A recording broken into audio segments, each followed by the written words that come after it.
Hello, everyone, and welcome to our September monthly mortgage and real estate market update. I'm joined with Nicole Rueth of the Rueth team.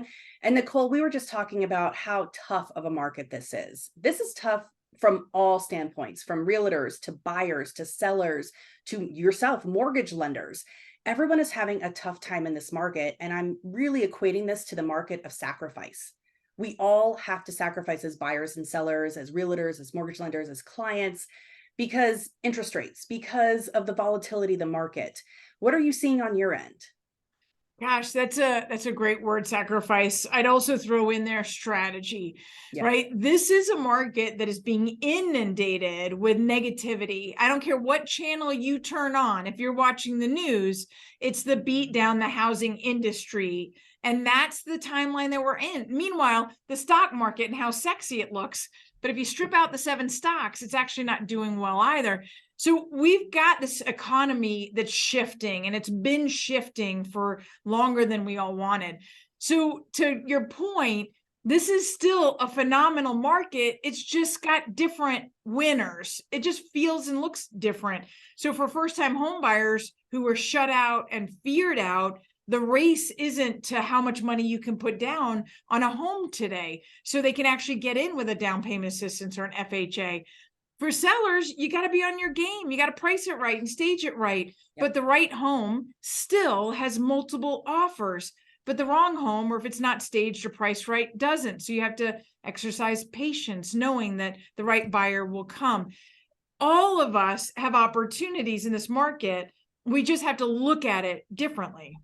Exactly. And I was looking at the numbers for the entire city of Denver for active units right now under 1 million, and we're close to 700. We're at 685 as of right now. And, looking at that number, that might not seem like a lot or might seem like a lot to some people, but in the entire city of Denver, there's only 685 homes for sale under $1 million. So we still have really low inventory.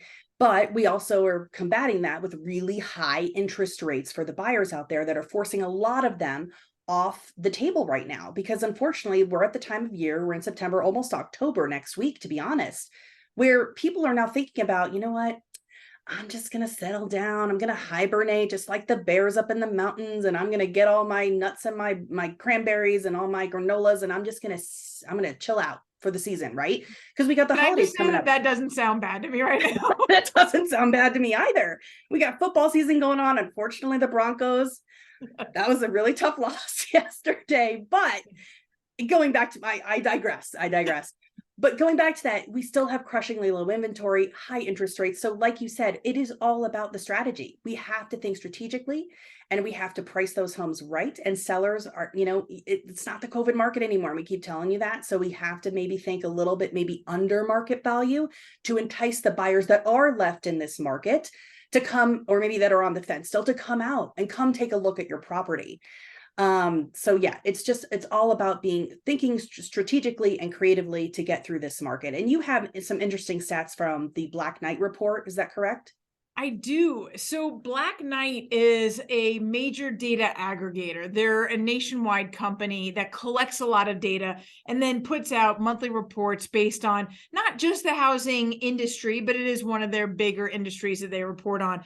And this most recent housing report highlighted our lack of affordability nationwide. So not just the Denver market, but nationwide. They said, because home prices are going up, because wages, yes, had been going up, but not as well or not as quickly, they were saying that the affordability was at an all-time low.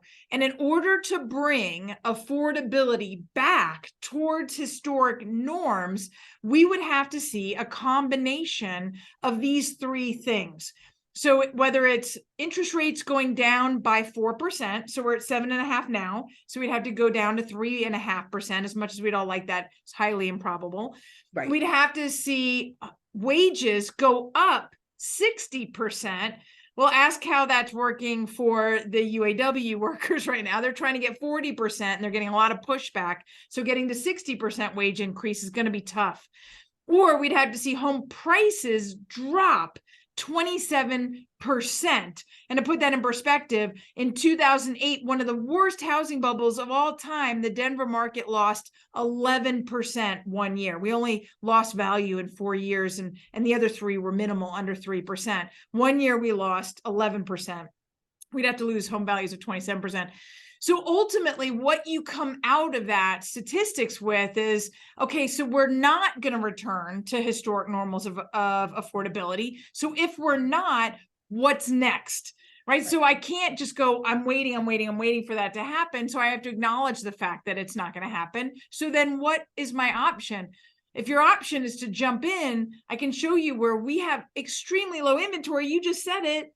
So we're going to continue to see a push upward on home prices. It's a basic supply and demand. Right now, we have 26% year over year less buyer mortgage purchase applications is how we measure it. So less buyer demand as measured by mortgage purchase applications than we did a year ago. So buyer demand is slowing down with these higher interest rates and the inventory is down. But once those interest rates come down even a little, even to 5.99, 5.5, that tipping point, that buyer demand is going to swoosh right back in, and the inventory is not going to be able to keep up. Exactly. So the point of this whole conversation, everyone, is to call us, me, Marybeth, or you, Nicole, so we can all think like a team, think creatively, think strategically to get you to the finish line if you're a seller, to get you in that house if you are a buyer. So I will leave it there. So I will leave all of our information right below this video, our phone numbers, our emails. So please give us a call and let's all work together as a team and think creatively and strategically to get you to that finish line. Nicole, I will see you in October. You have a wonderful month. We'll see you next time. Bye.